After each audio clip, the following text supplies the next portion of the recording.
अस्सलाम वालेकुम dear students, क्या हाल है जी आपके। उम्मीद करता हूँ आप सारे ठीक होंगे, खैर आफ़ियत से होंगे और अल्लाह आप सबको ही खैर आफ़ियत से रखे इंशाल्लाह।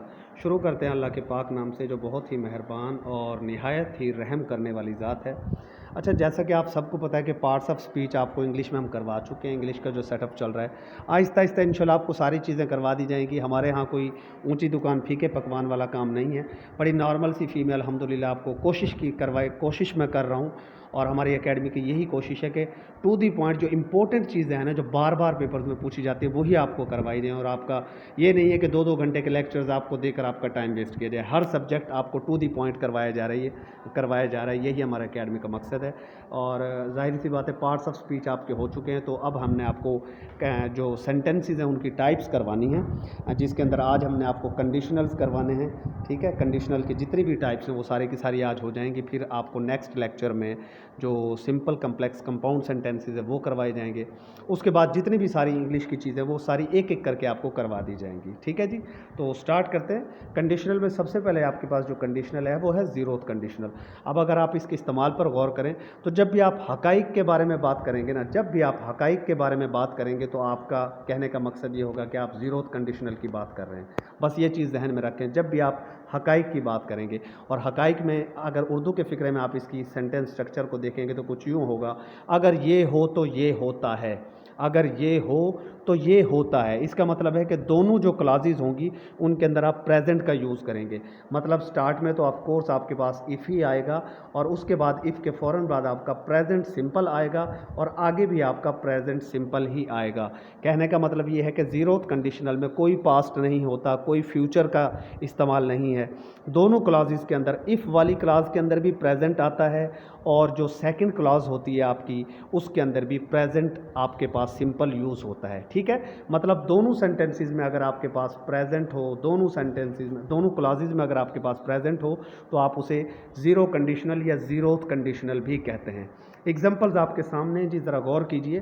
पहली एग्जांपल है आपके सामने, अगर आप पानी फ्रिज में रखें या फ्रीज़र में रखें तो ये बर्फ़ बन जाता है। अब देखें, ये भी सिंपल आपका प्रेजेंट टेंस है और ये बर्फ़ बन जाता है, ये भी प्रेजेंट टेंस है। तो यहाँ भी ऐसे ही बनेगा। देखें, if you put water in the freezer, अगर आप पानी फ्रीज़र में रखते हैं, इट बिकम्स आइस, ये बर्फ़ बन जाता है। तो आप गौर करें, दोनों के दोनों जो क्लॉजेज हैं वो प्रेजेंट की शक्ल में ही हैं। तो ये एक एग्जांपल हो गई।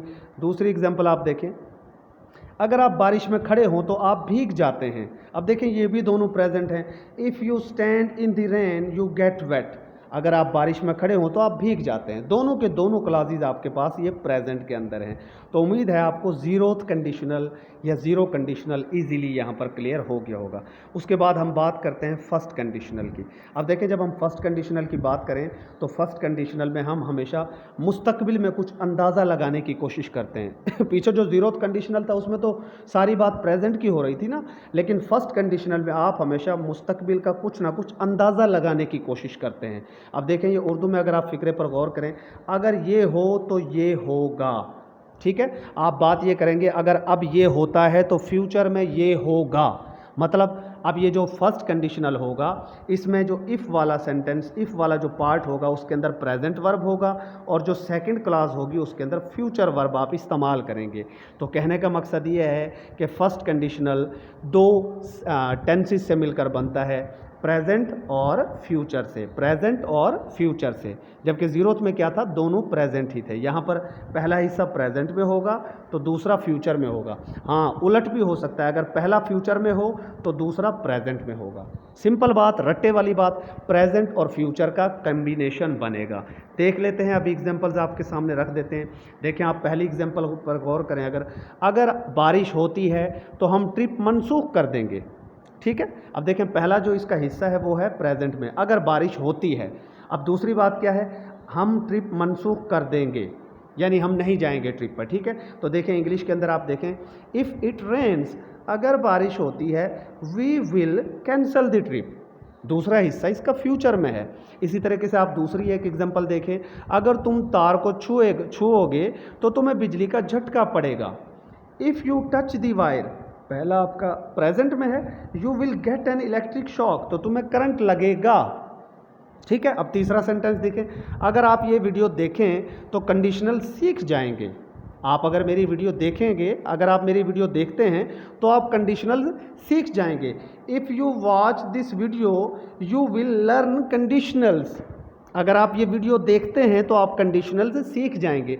तो लुब्बे लुबाब क्या हुआ स्टूडेंट्स, कि पहला हिस्सा प्रेजेंट में होगा और दूसरा हिस्सा फ्यूचर में होगा। ये फर्स्ट कंडीशनल की बात है, ठीक है जी। अब नेक्स्ट चलते हैं हम। नेक्स्ट हमारे पास आ जाता है सेकंड कंडीशनल। वेरी सिंपल, कोई ऐसी बातें नहीं है, ये आपको बड़ा इजीली इंशाल्लाह भी समझ आ जाएंगी।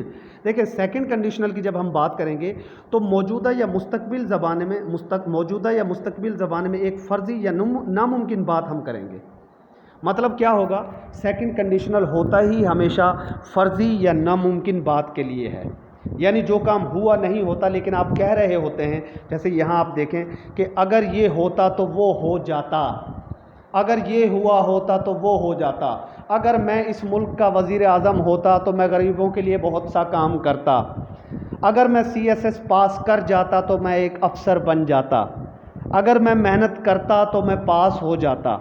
तो ये सेकंड कंडीशनल कहलाते हैं, जिसके अंदर कोई काम हुआ नहीं होता लेकिन आप उसके मुतालिक सिर्फ़ और सिर्फ एक फ़र्ज़ी बात कर रहे होते हैं, या वो एक नामुमकिन बात होती है, यानी आपकी एक किस्म की ख्वाहिश होती है, ठीक है। तो इसके अंदर इफ़ वाला जो हिस्सा होगा वो पास्ट सिंपल में होगा, और जो नेक्स्ट पार्ट होगा उसके अंदर आप वुड लगाकर वर्ब की पहली फॉर्म इस्तेमाल करेंगे। ये बात जहन में रखिए, वर्ब की पहली form if plus past simple, और आगे आपने क्या लगाना है, वुड, कुड, कुछ भी आ सकता है, वुड आ सकता है, कुड आ सकता है, माइट आ सकता है, ज़रूरी नहीं होता वुड ही आए, लेकिन यहाँ पर मैं आपको समझाने के लिए मैंने सिर्फ वुड लिया है। कुड भी आ सकता है, माइट भी आ सकता है, ठीक है। चूँकि यहाँ पर पास्ट है लिहाजा यहाँ पर भी विल शैल नहीं आएगा, बल्कि वुड, कुड वगैरह आएगा, माइट भी आ सकता है, और आगे वर्ब की पहली फॉर्म ही आएगी, ठीक है जी। एग्जांपल्स देख लेते हैं ताकि आपको बात क्लियर हो जाए।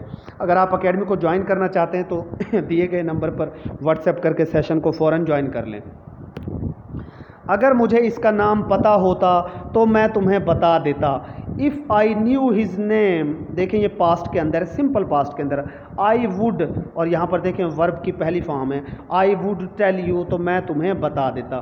तो मेरे भाई अगर हमेशा पीछे सेंटेंस पास्ट में हो तो आगे आप विल शेल वैसे ही यूज़ नहीं करते, आगे विल की भी सेकंड फॉर्म वुड ही आती है।